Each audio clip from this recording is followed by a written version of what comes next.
viens à mon aide. Seigneur,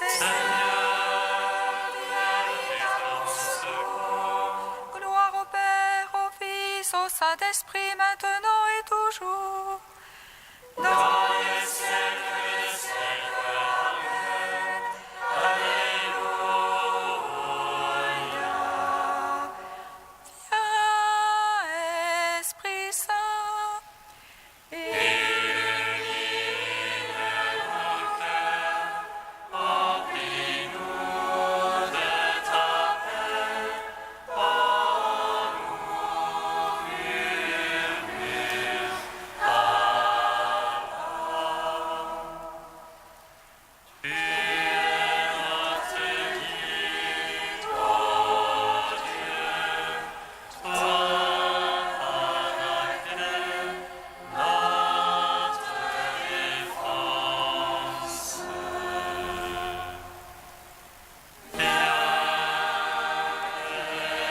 Esprit Saint, illumine nos cœurs, remplis-nous de ta paix, en nous murmure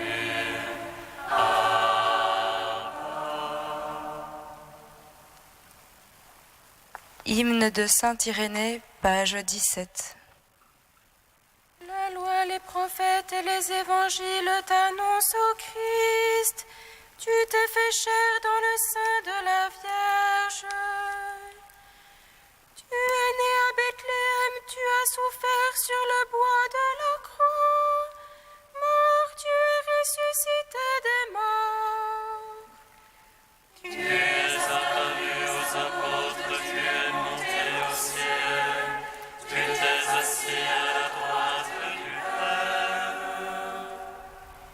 Par lui qui t'a exalté, tu es roi éternellement.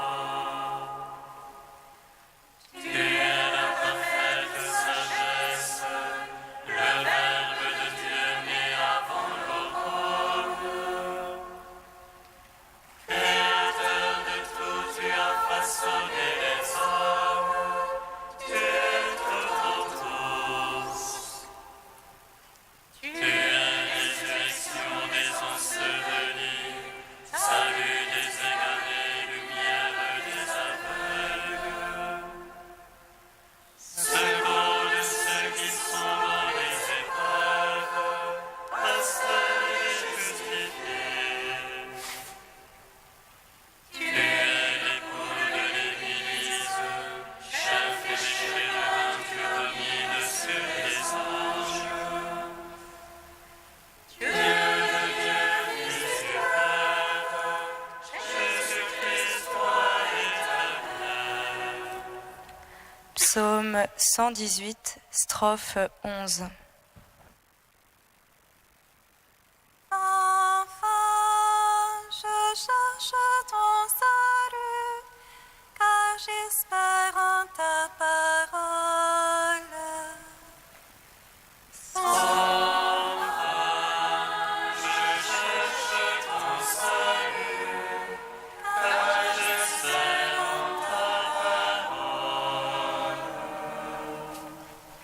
Jusqu'au bout, mon âme ira pour ton salut. J'espère en ta parole.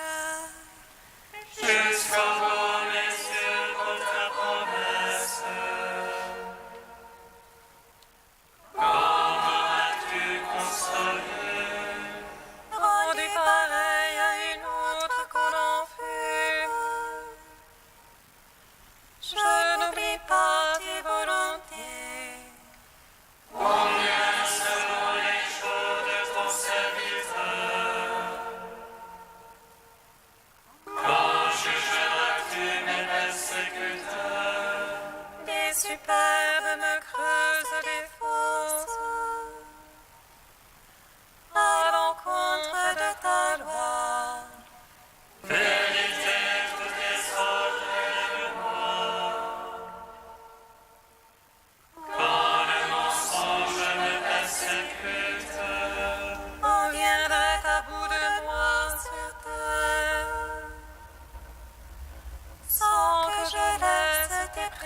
Psaume 50. Qui me suit ne marche pas dans la nuit. Il aura la lumière de la vie.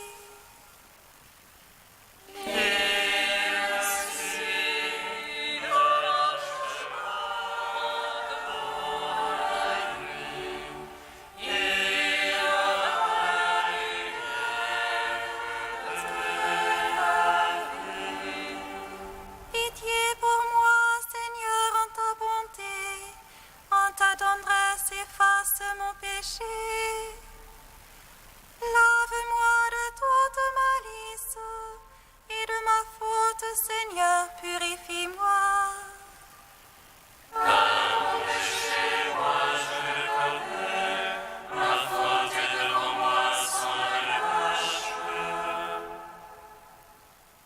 Contre toi, toi seul, j'ai péché.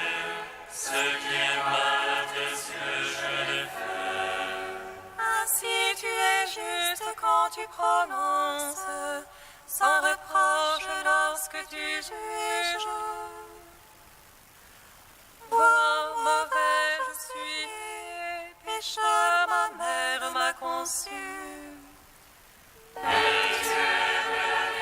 Et au fond du cœur, instruis-moi les profondeurs de la sagesse. Purifie-moi avec les sortes célestes. Lave-moi, je serai blanc plus que neige.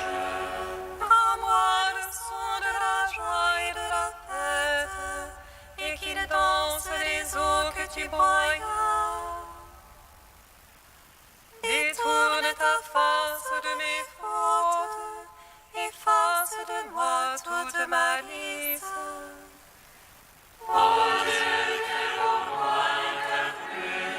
Restaure ma poitrine un esprit ferme.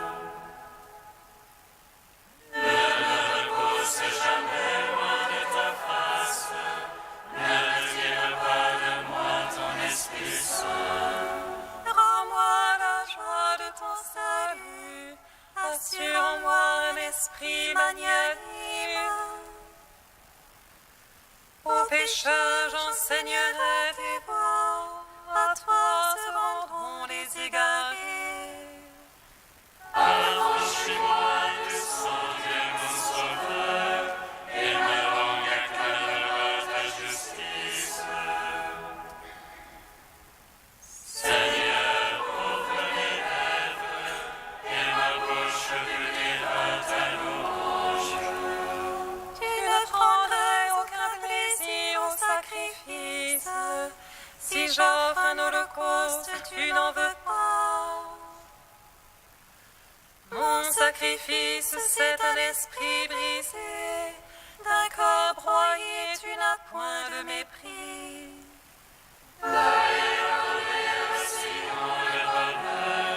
Et rebâtir Jérusalem en ses murailles. Tu te verras au juste sacrifice, on offrira des présents sur ton autel. Rends gloire, Père Tout-Puissant, à son Fils Jésus-Christ le Seigneur.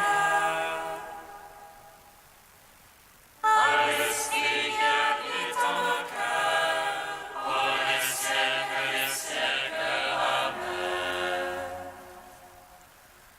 qu'il suit ne marche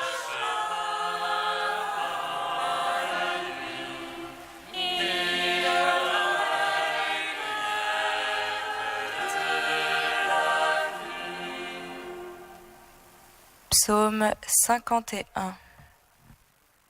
Pourquoi te prévaloir du mal, héros d'infamie?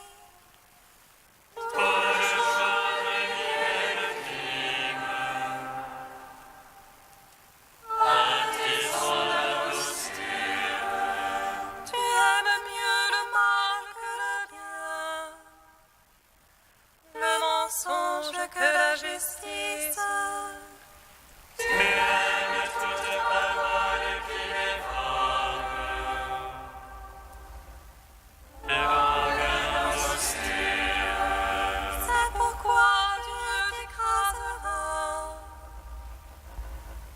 détruira jusqu'à la fin. T'extirpera de la terre des vivants. T'arrachera de la tente.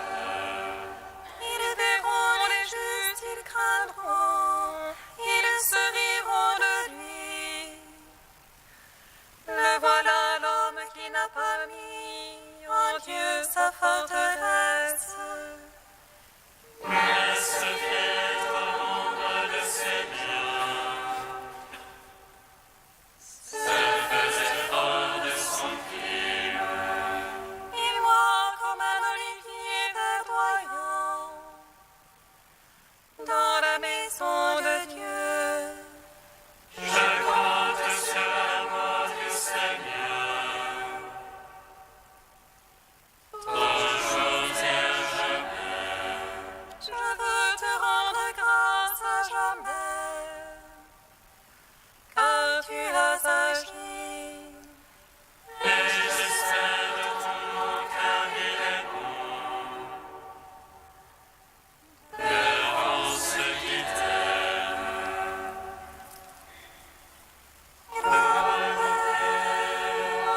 Fils au Saint-Esprit.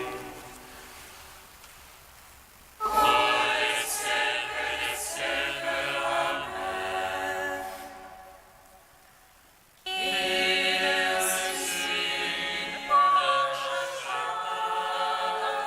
Amen. Il est aussi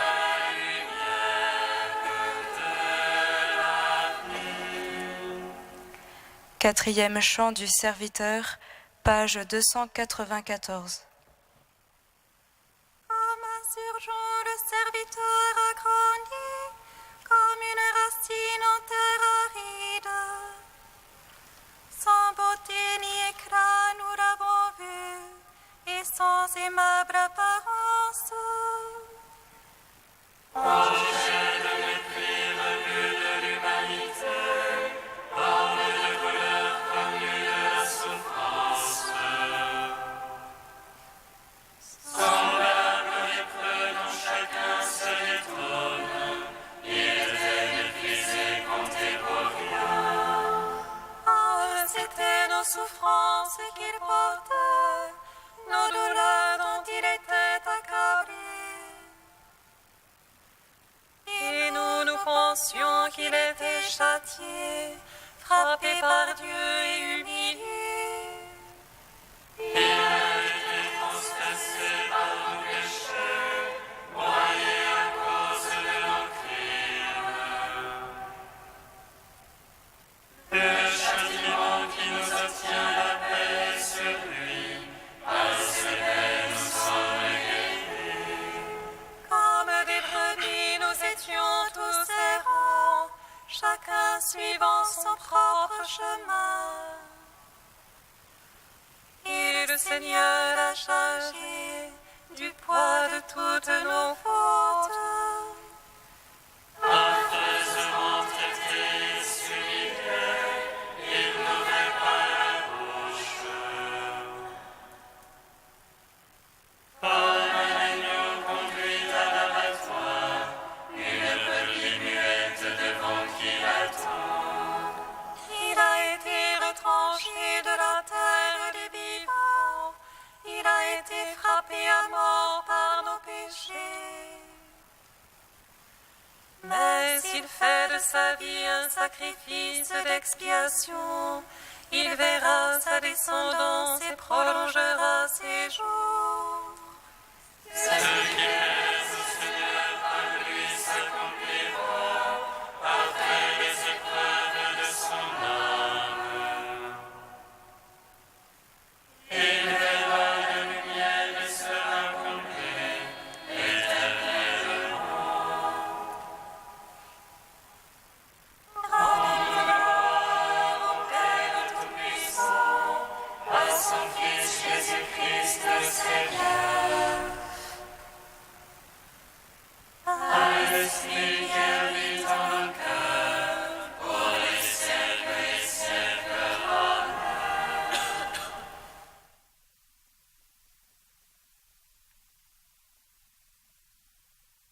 Père Thomas Philippe, fidélité au Saint-Esprit.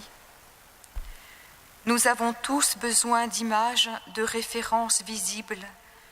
On peut avoir la référence à Jésus, Jésus avec ses apôtres, Jésus un peu dans ses fonctions sociales. Tout naturellement, nous verrons Jésus comme le bon pasteur. C'est déjà beaucoup. Mais le Saint-Esprit peut aussi nous faire connaître Jésus plus intime. Il peut nous faire découvrir que Jésus a voulu partager tous les trésors de son cœur avec Marie, qu'il a voulu être le plus petit des enfants des hommes et que sa conscience la plus intime est une conscience mystique, mais une conscience mystique extrêmement simple.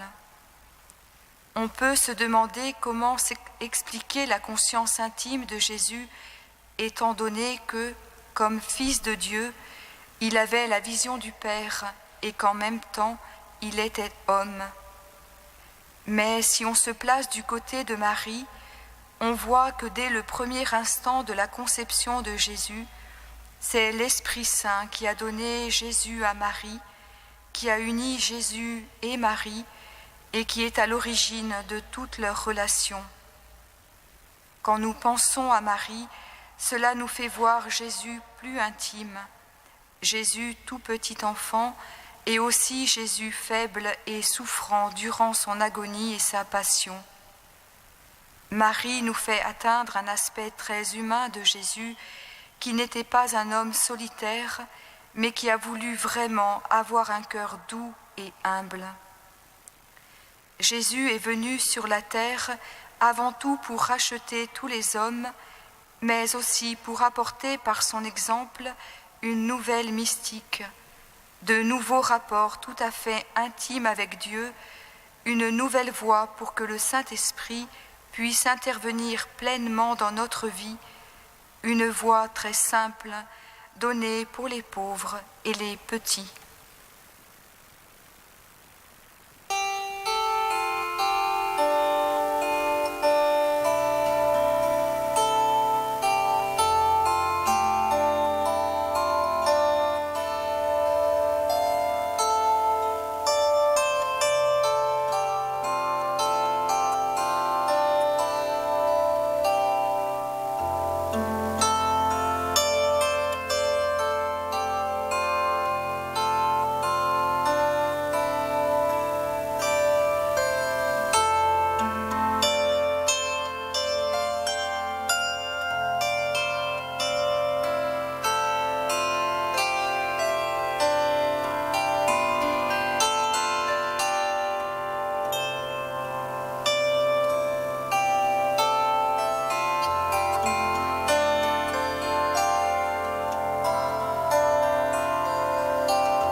Dieu dans les siècles des siècles.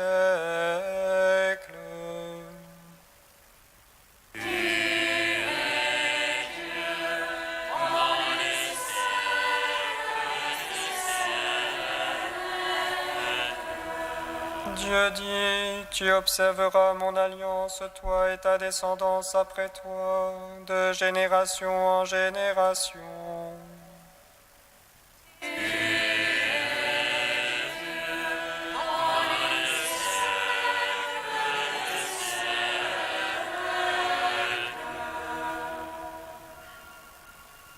Lecture du livre de la Genèse.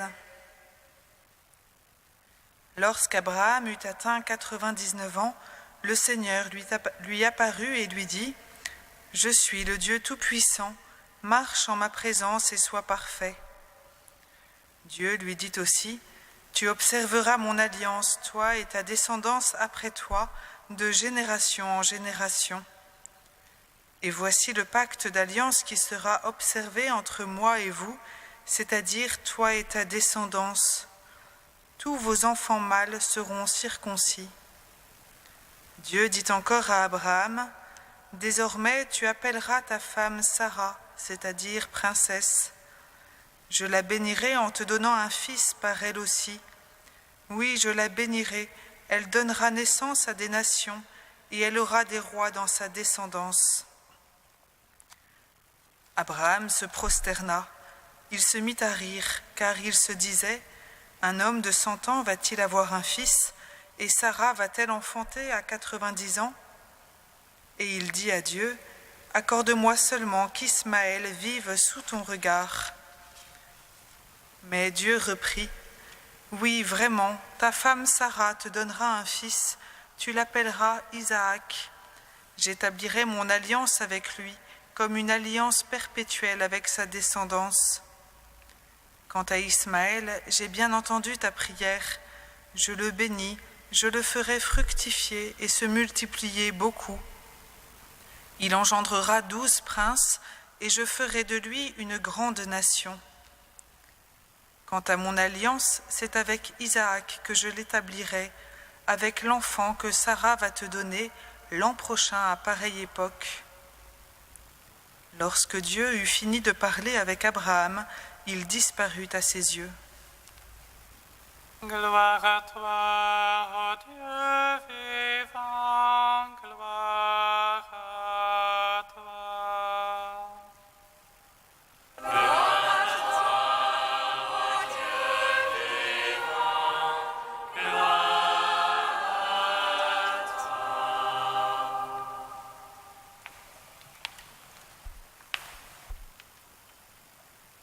Abraham se mit à rire. Au cœur de notre lecture de ce jour, où nous avons entendu que Dieu établit la circoncision comme signe de l'alliance, où Dieu promet à Abraham que sa femme Sarah lui donnera un fils qui sera héritier de la promesse, au cœur de cette rencontre entre Dieu et le Père des croyants, Abraham se met à rire. Pourquoi Abraham a-t-il ri ? Nous l'avons entendu, il se mit à rire car il se disait : un homme de 100 ans va-t-il avoir un fils, et Sarah va-t-elle enfanter à 90 ans ?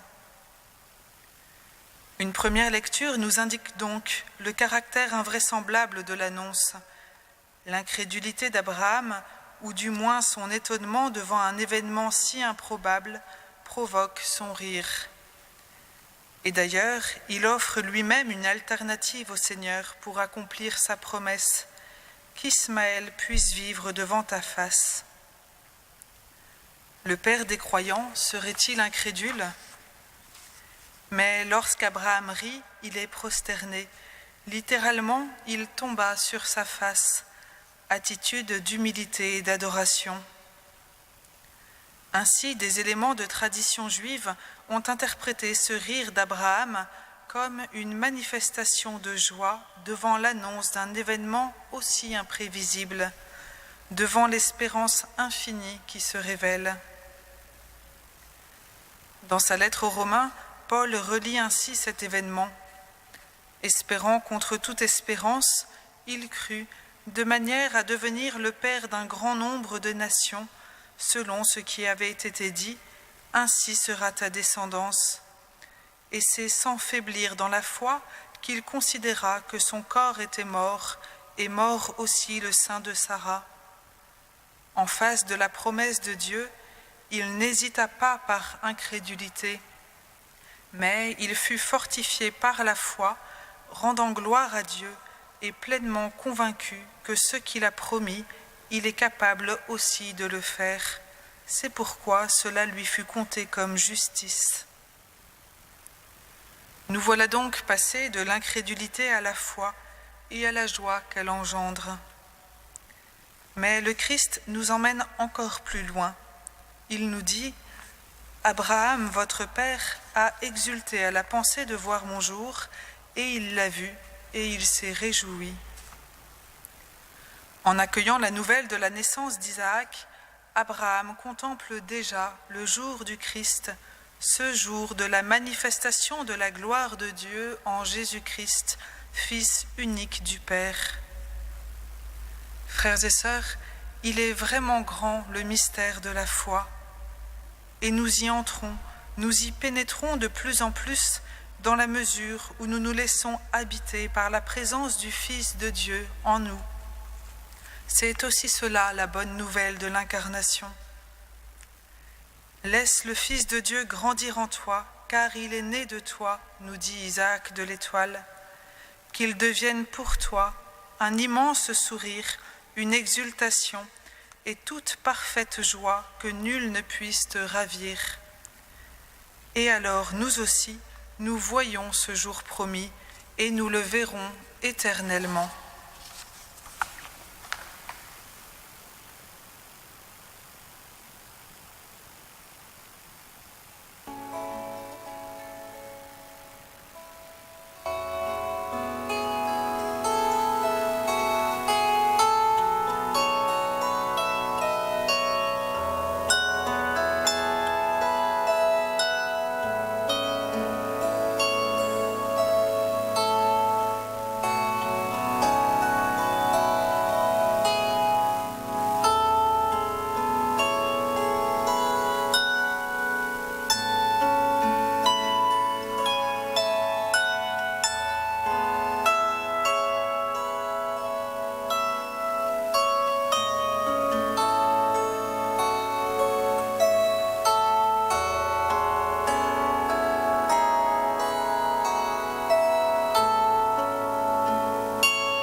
Nous te prions.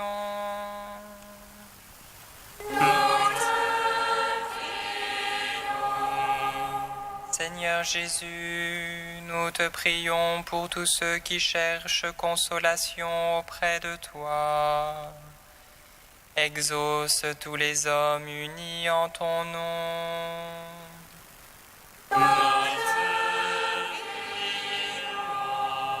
Seigneur Jésus, nous te prions pour tous ceux qui se préparent au sacrement du mariage.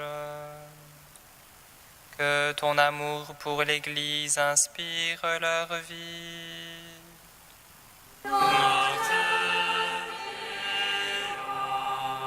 Seigneur Jésus, nous te prions pour tous ceux qui vivent dans les ténèbres du péché.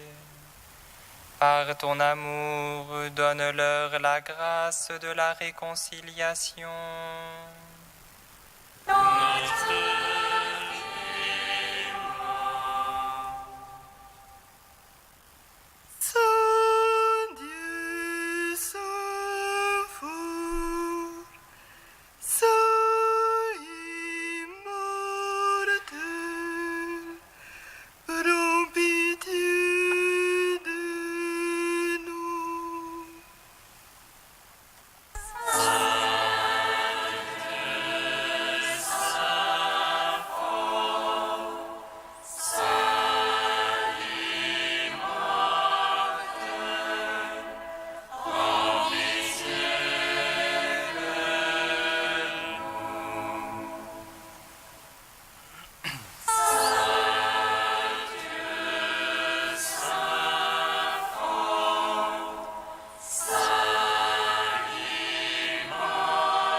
l'esprit du Sauveur et selon son commandement, nous osons dire: Notre Père, qui es aux cieux, que ton nom soit sanctifié, que ton règne vienne, que ta volonté soit faite sur la terre comme au ciel. Donne-nous aujourd'hui notre pain de ce jour. Pardonne-nous nos offenses, comme nous pardonnons aussi à ceux qui nous ont offensés. Et ne nous soumets pas à la tentation, mais délivre-nous du mal. Car c'est à toi qu'appartiennent le règne, la puissance et la gloire pour les siècles des siècles.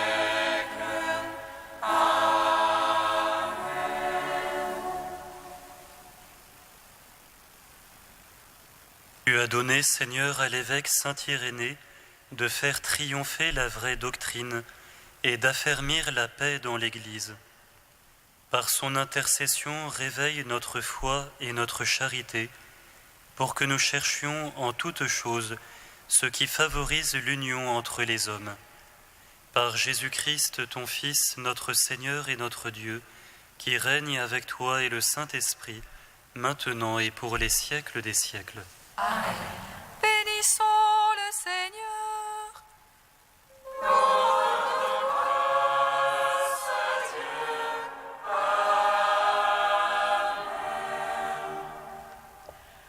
L'ange annonça à Marie qu'elle serait la mère du Sauveur.